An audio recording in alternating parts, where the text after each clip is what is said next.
Good morning students. Good morning everyone. आवाज आ रही है आपको?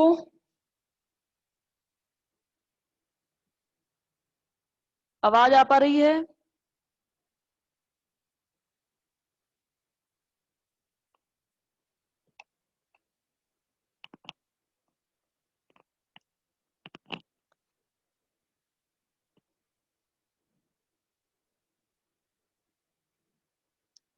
आवाज आ रही है ना?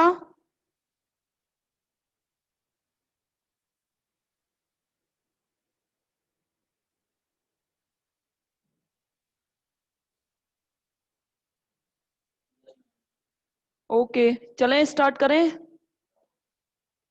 देखिएगा, आगे जो हम चल रहे थे उसमें मैंने आपको एक एप्लीकेशन बता दिया था। Happy teachers day to sorry, thank you so much. मुझे अभी यहाँ कॉलेज आई तो सारे टीचर्स वगैरह हम लोग आपस में विश कर रहे थे, तो वहाँ happy teachers day same to you करके बोल दिया। Thank you so much. यहाँ होते तो बात अलग होती। राम राम बच्चों, राम राम। और आप लोग सब ठीक हैं? Thank you so much. सब लोग मुझे विश कर रहे हो। Okay, happy teachers day. Thank you thank you thank you so much Abhishek. Okay, Nagma thank you. Antesh thank you so much. Thank you so much. Thank you all of you. बहुत बहुत बहुत शुक्रिया कि आप लोग विश कर रहे हो। मेरे को लगा कि आप लोगों को याद भी नहीं होगा, भूल गए होंगे। मैं भी आज सुबह ऐसे ही याद कर रही थी अपने पुराने दिनों को। लास्ट ईयर का टीचर्स डे आप लोगों के साथ तो सेलिब्रेट नहीं किया मैंने, लेकिन मेरे जो ओल्ड स्टूडेंट्स हैं उनके साथ मैंने जरूर सेलिब्रेट किया था। तो बहुत अच्छा लगता है, बच्चे याद रखते हैं। अच्छे से पढ़ाई करो, अच्छे से मेहनत करो, मार्क्स अच्छे लेके आओ। यही, और इससे ज्यादा और किसी एक टीचर को चाहिए नहीं होता है कुछ भी, ठीक है? तो इसलिए अच्छे से मेहनत करिए बस, और पढ़ाई करो। जो यहाँ पे अपना टाइम आप दे रहे हैं, मुझे दे रहे हैं, मैं आपको टाइम दे रही हूँ, इस टाइम का यूटिलाइजेशन एक्चुअली में लास्ट एग्जाम के रिजल्ट के बाद पता चलता है। और जिंदगी में हर कोई टीचर है, मैंने देखा है कि चाहे वो छोटा बच्चा हो, चाहे आपसे छोटे हो, चाहे आपसे बड़े हो, चाहे कोई भी हो, चाहे किसी भी पोस्ट पर कोई क्यों ना हो, हर कोई आपका टीचर है, क्योंकि आप हर किसी से कुछ ना कुछ सीखते हैं। आपके मम्मी पापा आपके टीचर्स हैं, आपकी फैमिली में जितने भी मेंबर्स हैं वो आपके सारे टीचर्स हैं, चाहे छोटा भाई है, चाहे छोटी बहन है, चाहे बड़ा भाई है, चाहे बड़ी बहन है। सबको विश कीजिएगा। आज तो मैं सबसे पहले उठते ही, मेरे पापा टीचर हैं, सबसे पहले मैंने उन्हें विश किया, मेरी माँ को विश किया, मेरे भाई छोटा भाई उसको भी विश किया। सबको मैंने विश किया अच्छे से, कोई नहीं, क्योंकि सब हमारे लिए टीचर्स हैं। स्टार्ट करें आप पढ़ाई, कि पढ़ने का मूड नहीं है? पढ़ेंगे तो सही। देखिए, सेकंड क्या चल रहा था? पहला हम निकाल चुके थे, संभवन ऊष्मा का परिकलन। सेकंड है बच्चों अभिक्रिया ऊष्मा का परिकलन।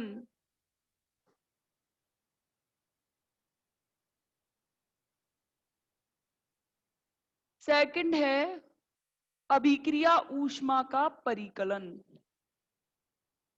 देखिए, और जो मेरे से कल किसी एक स्टूडेंट का मैसेज पढ़ा था मैंने चैट में कि madam adiabatic process, reversible process के लिए हम एक्सपेंशन वर्क कैसे कैलकुलेट करेंगे? वो करवा दूंगी मैं, ये यूनिट खत्म होते ही, चिंता मत करो। जैसे ये यूनिट खत्म होगी मैं उस कैलकुलेशन में, एक्चुअली मैं चाह नहीं रही थी आप उसमें फंसो, क्योंकि वो थोड़ा क्रिटिकल डेरिवेशन है। जितना नोट्स में लिख रहा है वो सिर्फ ऊपर ऊपर की चीजें लिख रही हैं, लेकिन आप लोगों को पता है मुझे मैथमेटिक्स के स्टूडेंट थोड़े जिज्ञासु प्रवृत्ति के होते हैं। तो वो क्या है कि वो और पूछेंगे कि मैडम ये कैसे आया, ये कैसे आया। इसलिए मैंने नहीं बताया, क्योंकि आपको डेरिवेशन के अंदर डेरिवेशंस मिलेंगे। पर फिर भी आप लोगों को सेटिस्फाइड करने के लिए कि मैडम हमें सिलेबस पूरा चाहिए, तो कोई नहीं, अगर एक डेरिवेशन और झेल सको तो झेल लेना। देखिए, अभिक्रिया ऊष्मा के परिकलन में आपका जो क्वेश्चन है वो, मतलब एक्चुअली में क्या कहा, हैस ने कहा कि इसके द्वारा, मतलब हैस के नियम के अनुसार उन अभिक्रियाओं की अभिक्रिया ऊष्मा हम कैलकुलेट कर सकते हैं जिन्हें प्रयोगशाला में हम ज्ञात नहीं कर सकते, यानी कि जिन्हें हम लैब के अंदर ज्ञात नहीं कर पाएंगे, उन उन रिएक्शंस के लिए अभिक्रिया ऊष्मा का हम परिकलन करेंगे। आप देखोगे ये तीनों एक जैसे हैं, मैंने 3 ही करवा रखे हैं और 3 ही बहुत है, क्योंकि वो हेस के नियम के सिर्फ अनुप्रयोग पूछता है 2 या मैक्सिमम से मैक्सिमम 3 पूरे के पूरे में, क्योंकि वो पहले तो हेस का नियम पूछेगा, हेस का नियम क्या है, कोई उदाहरण लेकर समझाइए। फिर पूछेगा एप्लीकेशंस ऑफ हेसिस लॉ,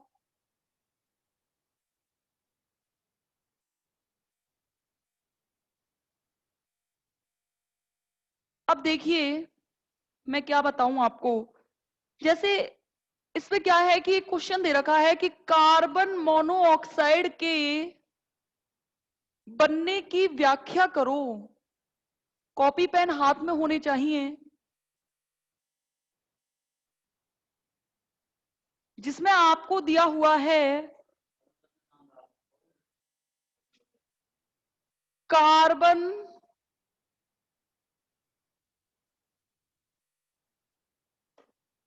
CO2 बना रहा है बच्चों, और इसके लिए डेल्टा H दी हुई है माइनस के 393.5।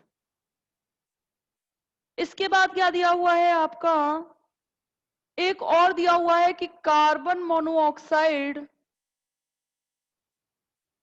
इससे मिलकर आपको बनाना है CO2। ये भी गैस है और ये भी गैस है। अभी हम जब थर्ड यूनिट की ओर चलेंगे तो प्रावस्था साम्य के अंदर हम इनको निकालना सीखेंगे कि एक्चुअली में क्या कोई सॉलिड अलग से फेज है या गैसियस ही फेज है, निकालना सीखेंगे। प्रावस्थाएं क्या होती हैं और अवस्थाएं क्या होती हैं, बहुत इंटरेस्टिंग सी यूनिट रहेगी वो, बहुत मजा आएगा उसको पढ़ने में, बहुत सिंपल है। ये फर्स्ट और सेकंड यूनिट ही थोड़ी ऐसी हैं जिनमें आपको लगेगा कि टफ हैं, बाकी थर्ड फोर्थ और फिफ्थ ऐसी यूनिट हैं जिसमें आप आराम से क्वेश्चन अटेम्प्ट कर पाएंगे। मेरा कहने का मतलब ये है कि इनमें से भी अटेम्प्ट करोगे आप जितना मैं पढ़ा रही हूं उतना पढ़ लो, मेरी गारंटी है कि पेपर में कुछ भी नहीं छूटेगा। आप पेपर में बैठेंगे तो आप देखेंगे कि हाँ हमको मैडम ने जितना बताया उतना ही आया, पेपर में इससे बाहर नहीं आएगा। अब ये तो विश्वास करना पड़ेगा आपको कि मैडम जो कह रही हैं वो सही कह रही हैं या गलत कह रही हैं। अब क्या है, ये मेरी 2 इक्वेशन आ गई बच्चों, फर्स्ट इक्वेशन और सेकंड इक्वेशन। अब इसमें दिया हुआ है कि कार्बन मोनोऑक्साइड अपने तत्वों से निम्न प्रकार मिलकर बनी है।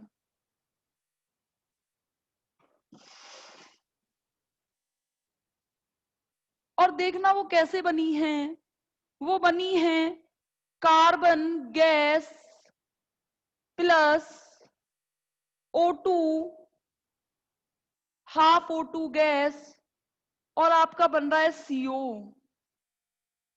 आपको ये कैलकुलेट करना है, अभिक्रिया ऊष्मा का परिकलन करना है। तो ये 1 और 2 समीकरण का यूज आप किस प्रकार करेंगे, जरा मुझे बताओगे कि इन दोनों समीकरण से ये वाली इक्वेशन कैसे निकाली जा सकती है?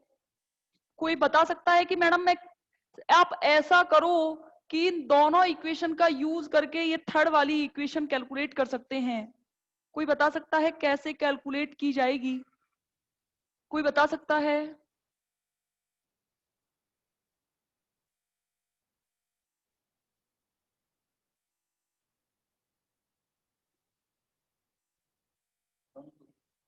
वेरी गुड, कौन है? नोट्स पीडीएफ तो नहीं खोल रखी सर ने, गलती कर दी सर। आप आगे से पीडीएफ मत भेजिए पूरी यूनिट का, ये खोल खोल के बैठ जाते हैं उसे और फिर ये बताते हैं हाँ मैडम ने ये नोट्स में लिख रहा है ऐसा बस।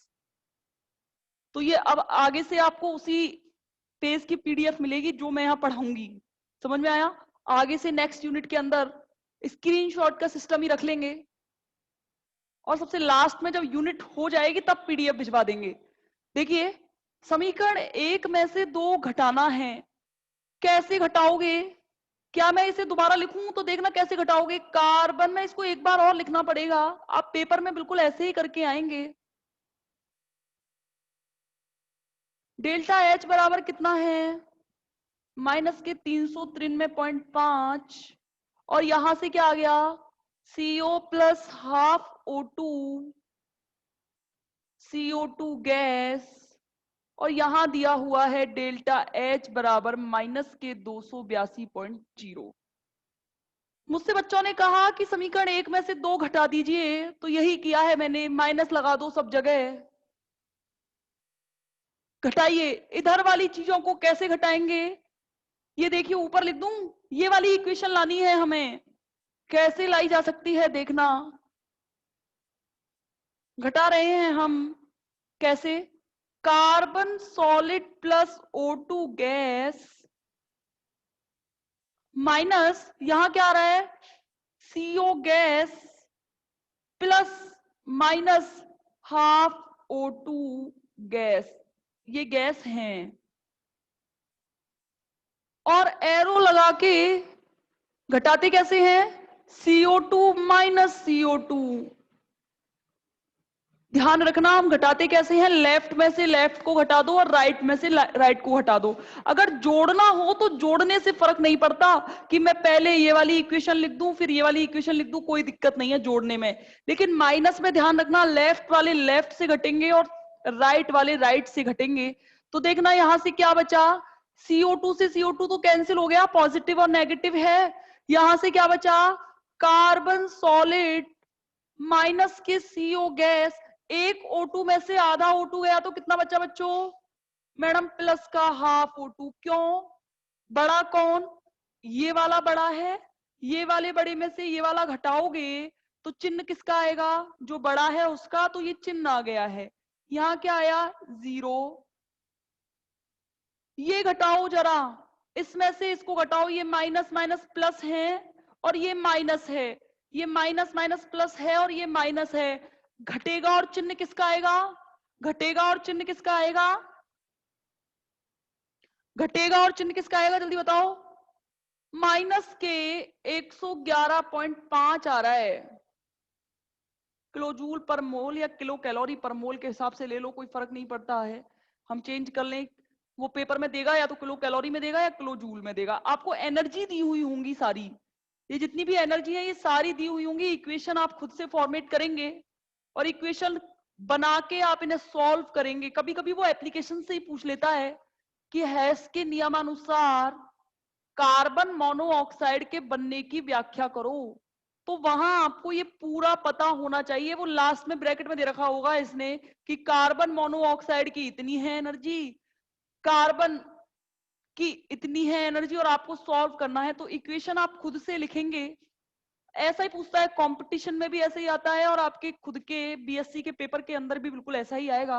अब देखना यहां से क्या बचा, ये वाली चीज आ गई। अब देखिए कार्बन, अब क्या आया, जो माइनस वाला है इसे इधर ले जाओ, माइनस वाले को बच्चों इधर ले जाओगे तो क्या आएगा, कार्बन मोनोऑक्साइड इधर पहुंच गया। और यही तो निकालना था,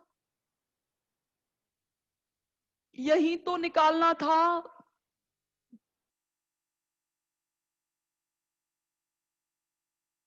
कोई दिक्कत है यहां तक, ये समझा दिया है, ये बिल्कुल ऐसे ही होगा। हो गया क्या, जल्दी बताओ, आया या नहीं समझ में, आया या नहीं समझ में, बताओ। चलूं फिर मैं आगे, आ गया, ओके चलिए आगे देखिए।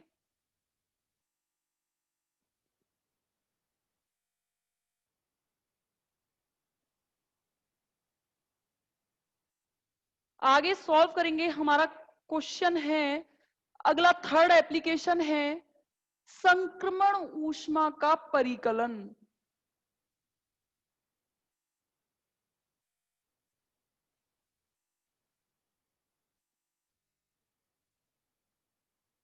ट्रांजिशन हीट या ट्रांजिशन एनर्जी, एक्चुअली में संक्रमण ऊष्मा होती क्या है, किसी एक अपर रूप से दूसरे अपर रूप में, कोई एक तत्व है उसके 2-3 अपर रूप हैं, अगर एक अपर रूप से दूसरे अपर रूप में आप उसे परिवर्तित कर रहे हो तो एनर्जी चेंज जो होगा वो आपका संक्रमण ऊष्मा के नाम से जाना जाएगा।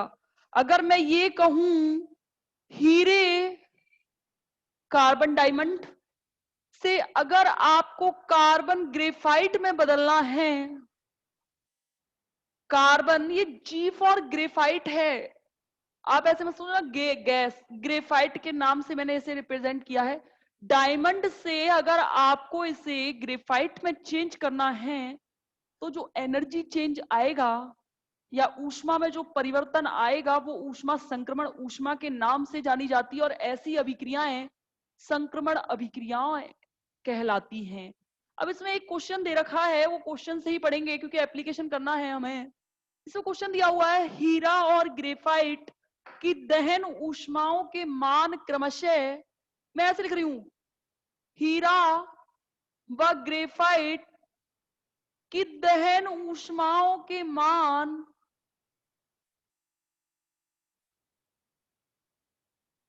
क्रमशः दिए हुए हैं आपको माइनस के 395.99 और माइनस के 393.5 किलोजूल पर मोल दिया हुआ है।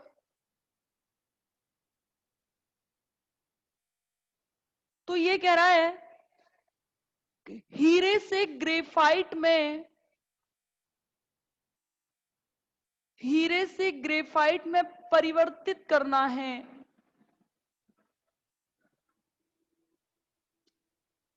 मैंने क्या बोला, कार्बन डायमंड और कार्बन ग्रेफाइट इन दोनों की दहन ऊष्माओं के मान दिए हुए हैं। तो कुछ नहीं है इसमें, तो बहुत सिंपल रहेगा। कैसे करोगे इसे सॉल्व बता सकते हो? Carbon diamond plus O2 gas क्या बनाना है? CO2 gas. कितनी एनर्जी निकल रही है? माइनस के 395.99।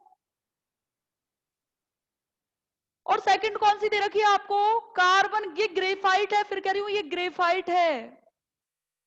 Carbon graphite plus O2 gas, और इसके लिए दिया हुआ है CO2 गैस, और इसके लिए एनर्जी दी हुई है डेल्टा H बराबर माइनस के 393.5। आपको निकालना क्या है, अब तो समझ गए होंगे। मैडम कार्बन डायमंड से कार्बन ग्रेफाइट में बदल जाना चाहिए। ये समीकरण 3 है। 1 और 2 का उपयोग करके समीकरण 3 कैसे निकाला जाएगा? 1 में से 2 घटा दो। अब मैं इसे दोबारा नहीं लिख रही हूं। 1 में से 2 घटाओगे तो यहां माइनस लगाओ, यहां माइनस लगाओ, यहां माइनस लगाओ, और यहां भी माइनस लगाओ। ये कैंसिल, प्लस माइनस है, ये कैंसिल, प्लस माइनस है।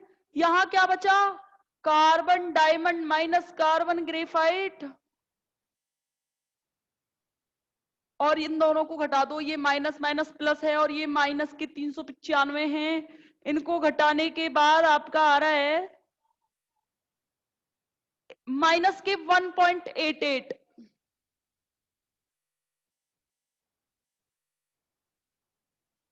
यहां से निकालो डायमंड, जो ये नेगेटिव है बच्चों इसको इधर ले जाइए पॉजिटिव में, तो आपकी डेल्टा H की वैल्यू क्या आ गई? माइनस के 1.88 किलोजूल पर मोल। यानी कि संक्रमण ऊष्मा का परिकलन कैसे किया जाएगा, ये कैलकुलेशन इस तरीके से ध्यान रखना। इसके अलावा जो 3 एग्जाम्पल मैंने कराए हैं ना, इन तीनों के अलावा चौथा पूछेगा और नहीं। आप कहोगे मैडम आपको, आप कैसे विश्वास के साथ कह सकती हो जब बच्चों फर्स्ट ग्रेड और सेकंड ग्रेड के एग्जाम तक में नहीं पूछ सकते? केमिस्ट्री में जब भी हेसिस लॉ की बात आती है, चाहे वो कंपटीशन पेपर हो, चाहे ग्रेजुएशन का पेपर हो, चाहे कोई सा भी पेपर हो, इनसे हटके कोई एग्जाम्पल आता नहीं है। और आपको यकीन नहीं होगा, इस बार फर्स्ट ग्रेड के पेपर में ये तीनों ही पूछे हैं जो मैंने यहाँ पे एग्जाम्पल कराए हैं आपको। तीनों की तीनों। बस इतना है कि वहां टाइमिंग का इश्यू रहता है कि टाइमिंग आपको, क्योंकि कैलकुलेशन बिल्कुल करेक्ट होनी चाहिए, गलतियां नहीं होनी चाहिए, तब जाके सॉल्व होती हैं चीजें। बस ये फर्क है, ध्यान रखना। फिर कह रही हूं कि इनके अलावा कहीं से आएगा नहीं हैस के नियम में। चाहे कोई सा भी पेपर उठा के देख लेना आप, अब तक के जितने भी पेपर उठा के पूछोगे, डायरेक्ट तो पूछा ही नहीं है उसने, हमेशा पूछा है हैस का नियम लिखिए और हैस के एप्लीकेशंस बताइए कि हैस के एप्लीकेशंस क्या होंगे। यहाँ पे हैस का नियम यानी कि एक इंपॉर्टेंट टॉपिक आपका खत्म हो गया है।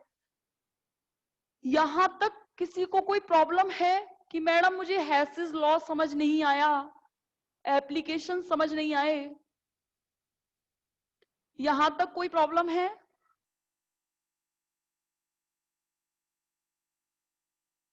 हाँ या ना? Okay, very good. समझ में आ रही है कि ऊपर से नहीं जा रही, ये बहुत खुशी की बात है मेरे लिए। एक चीज और, यहाँ बीच में हल्की सी चीज ले रही हूँ, ये इंपॉर्टेंट नहीं है, पर फिर भी आपके नोट्स में दी हुई है और सबने भिजवा दिए हैं तो करवाना जरूरी है, फिर आप बोलोगे करवाया नहीं है।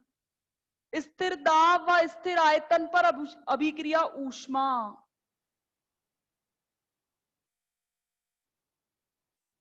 आज ये यूनिट मैं खत्म करूंगी।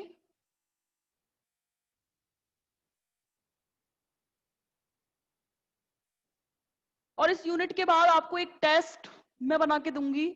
उस टेस्ट को आप या तो ईमानदारी से खुद से सॉल्व करेंगे, या यहाँ एक घंटे की एक्स्ट्रा मीटिंग लगा के मैं यहाँ बैठूंगी और यहाँ बैठ के आप सबके अपने आराम से मेरे सामने बैठ के सॉल्व करेंगे। आपकी मर्जी है, जैसे चाहे वैसे कर लें, बस टेस्ट एक बार लेना है मुझे। बस हर यूनिट के बाद टेस्ट कंपलसरी रहेगा।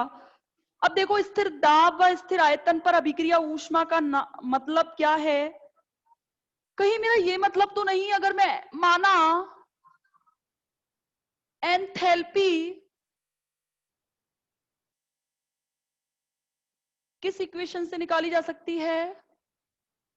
डेल्टा एच बराबर delta E plus P delta we. अब चूंकि मैंने यहां पहले से ही मेंशन कर रखा है स्थिर आयतन पर, तो बच्चों स्थिर आयतन पर बताना मुझे क्या शून्य होगा? स्थिर आयतन पर क्या शून्य होगा? डेल्टा वी बराबर 0 होगा मैडम। ये इक्वेशन फर्स्ट है। डेल्टा वी की वैल्यू इधर रखिए, तो यहां से क्या आ जाएगा? डेल्टा एच बराबर डेल्टा ई। और इसको ये अब यहां तो एंथैल्पी की तरीके से, लेकिन जहां मुझे ये एक्चुअली ये हीट ही है। एंथैल्पी जो है ये एक फॉर्मेशन ऑफ एनर्जी, यानी कि फॉर्म ऑफ एनर्जी का नाम है, एनर्जी का प्रकार है डेल्टा एच। तो इसे मैं एंथैल्पी की तरह यहाँ पे यूज ना करके यहाँ स्मॉल क्यू का यूज कर रही हूं। कोई फर्क नहीं पड़ता है, मैं डेल्टा एच की जगह पर अगर क्यू यूज कर दूं तो मैंने कुछ गलत नहीं कहा। मेरा मतलब मैं अपनी तरफ से अलग से मेंशन कर रही हूं कि मैं यहाँ ऊष्मा को कैलकुलेट कर रही हूँ। एक्चुअली एंथैल्पी, एंथैल्पी जो है एक ऊष्मा का फॉर्म ही है, कि उसको हीट के फॉर्म में एंथैल्पी है, चाहे आंतरिक ऊर्जा है, चाहे कुछ भी है। तो यहाँ पे मैंने इसको कहा क्यूवी बराबर डेल्टा ई, जहां वी का मतलब क्या है? वॉल्यूम, यानी कि होमो वॉल्यूम, आइसो वॉल्यूमेट्रिक, यानी कि जिसे कहते हैं समायतनिक प्रोसेस है। तो समायतनिक प्रोसेस के लिए मैंने आयतन स्थिर करने के लिए क्यूबी बराबर क्या लगा दिया है? क्यूबी बराबर मैंने यहाँ पे डेल्टा एच की जगह पे क्यूबी लिख दिया है, जहां बी का मतलब स्थिर आयतन रहेगा। मैंने पहले भी कहा था, जो नीचे जो चीज लगी हुई होगी वो एक्चुअली कांस्टेंट को रिप्रेजेंट करती है, कि कोई चीज कांस्टेंट है या नहीं। क्यूबी बराबर डेल्टा ई आया। अब ये तो स्थिर दाब पर बात, स्थिर आयतन पर बात कर दी। स्थिर दाब पर तो मैं किसी चीज को शून्य कर ही नहीं सकती बच्चों। क्यों? ये P तो पहले से ही कांस्टेंट है। तो यहां ये इस डेल्टा एच की जगह पर कोई बता सकता है मैं क्या लिखूं? QP बराबर क्या आ गया? Delta E plus P delta we. अब देखो, QV बराबर डेल्टा ई। अब देखना, ये समीकरण जैसे माना 3 है और ये समीकरण 2 है। अब मुझे ध्यान से समझना, मुझे एक्चुअली QP व QV में रिलेशन निकालना है। QP व QV में संबंध कैलकुलेट करेंगे हम। अब देखना, मेरी बात समझना, यहां मेरे कहने का मतलब क्या है कि किसी भी पदार्थ की 3 अवस्थाएं संभव है, एक ठोस, एक द्रव और एक गैस। मैं ये प्रदर्शित करने की कोशिश कर रही हूं कि दाब का गैस पर, ठोस पर और द्रव पर किस प्रकार इफेक्ट करेंगे और इन दोनों के बीच में रिलेशन क्या होगा। तो देखना, फॉर सॉलिड, एक ठोस के लिए, ठोस और द्रव लिक्विड, आपने अच्छे से पता होगा कि जो ठोस और द्रव होते हैं इन पर दाब का कोई प्रभाव नहीं पड़ता। पड़ता है पर ना के बराबर। ठोस पे तो खैर पड़ता ही नहीं है, लेकिन द्रव पे तो फर्क पड़ता है लेकिन ना के बराबर। इसीलिए ध्यान रखना, अगर अभिकारक और उत्पाद दोनों ठोस या द्रव अवस्थाओं में दिए हुए होंगे तो उनके लिए स्थिर दाब पर ऊष्माधारिता, सॉरी स्थिर दाब पर अभिक्रिया ऊष्मा और स्थिर आयतन पर अभिक्रिया ऊष्मा बराबर होगी। ठीक है, ये याद रखना है। वैसे नहीं आता पेपर में क्योंकि ये तो बस आपके नोट्स के अंदर दिया हुआ है, तो इसे आप थोड़ा कंसेप्चुअल बेस पे समझने की कोशिश करना। नोट्स में दिया, सिलेबस के अंदर जरूर दिया हुआ है कि आप heat of reaction for at constant volume and constant pressure कैसे आप इसे कैलकुलेट करेंगे, तो QP इक्वल टू QV। अब आपसे आपके दिमाग में कुछ पता हो तो गैसियस स्टेट के लिए फॉर गैसियस प्रोडक्ट यानी रिएक्टेंट एंड प्रोडक्ट बता सकते हो मुझे कि कौन सी ऐसी कंडीशन होगी जिसमें QP और QV की वैल्यू बराबर होगी। ऐसी कौन सी कंडीशन होगी जिसमें QP व QV की वैल्यू क्या होगी, क्या रिलेशन निकाल सकते हो बराबर होगी, बताओगे?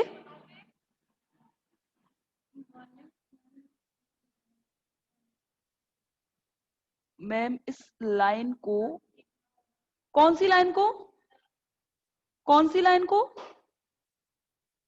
कौन सी लाइन को?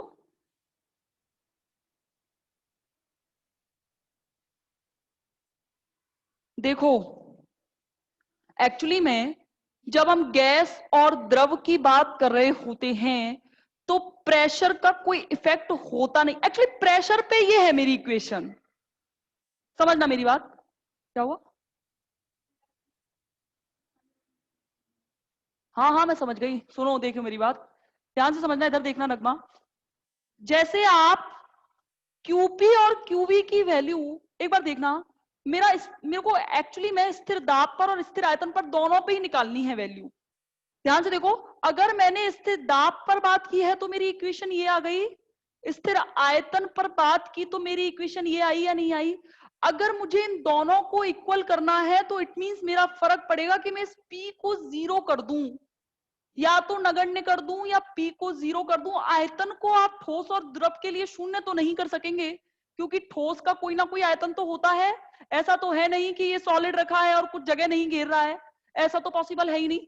तो अगर मैं ये QP बराबर डेल्टा ई हो जाए और QV बराबर डेल्टा ई हो जाए तो दोनों इक्वल हो जाएंगे, ये कब पॉसिबल है? अब मैं अगर इस दाब का इफेक्ट देखूं कि सॉलिड और लिक्विड पर किस प्रकार पड़ेगा, तो आपने देखा होगा कि कोई सॉलिड है और लिक्विड है, दोनों पर प्रेशर का इफेक्ट बहुत कम पड़ता है या नहीं पड़ता। इसलिए इसको नगण्य मानकर अगर आप छोड़ दो इस इक्वेशन से तो QP बराबर क्या आ जाएगा, डेल्टा ई, और QV बराबर क्या है यहाँ, डेल्टा ई। तो इन दोनों इक्वेशन से समीकरण 2 बराबर 3 होंगे या नहीं होंगे? यानी कि अगर मैं ठोस और द्रव के लिए बात करूं तो दाब का अगर इफेक्ट नहीं पड़ रहा है तो QP बराबर QV होगा। और अगर गैसियस के लिए बात करूं तो गैसियस के लिए ला शातिलीय नियम के अनुसार, आपने बहुत अच्छे से पढ़ा होगा कि कैसे ला शातिलीय नियम के अनुसार जिन अभिक्रियाओं में अभिकारक और क्रियाकारकों के मोल समान, सॉरी अभिकारकों और उत्पादों के मोल समान होते हैं ना बच्चे, जिनमें अभिकारक और, अभी हम लाशातीलीय नियम के बारे में सेकंड यूनिट के अंदर पढ़ेंगे ढंग से डिटेल से। गैसियस स्टेट में क्या होता है, जब अभिकारक किसी अभिक्रिया में अभिकारक और उत्पादों के मोल समान होते हैं, उस जगह दाब का कोई फर्क नहीं पड़ता। तो ऐसी कंडीशन में गैसियस स्टेट के लिए भी QP बराबर QV होगा। एग्जाम्पल से देखो, यहां पे H2 प्लस Cl2, देखना ध्यान से, अभी मैं इसको बहुत अच्छे से वहां बात करेंगे जब लाशातिलीय नियम की बात करेंगे। इन दोनों में देखो, इसका 1 मोल हाइड्रोजन का, 1 क्लोरीन का मोल, और ये दोनों मिलकर 2 मोल बना रहे हैं, और एक 2, यहाँ ये दोनों जुड़ गए और 2, ये टोटल मोल। यहाँ भी अभिकारकों के मोल 2, उत्पादों के मोल 2। तो ऐसी कंडीशन में जब जब अभिकारक और उत्पादों के मोलों की संख्या समान होगी तब हमेशा QP बराबर क्या रहेगा, QV रहेगा। रिकनेक्ट करके दोबारा ज्वाइन करेंगे।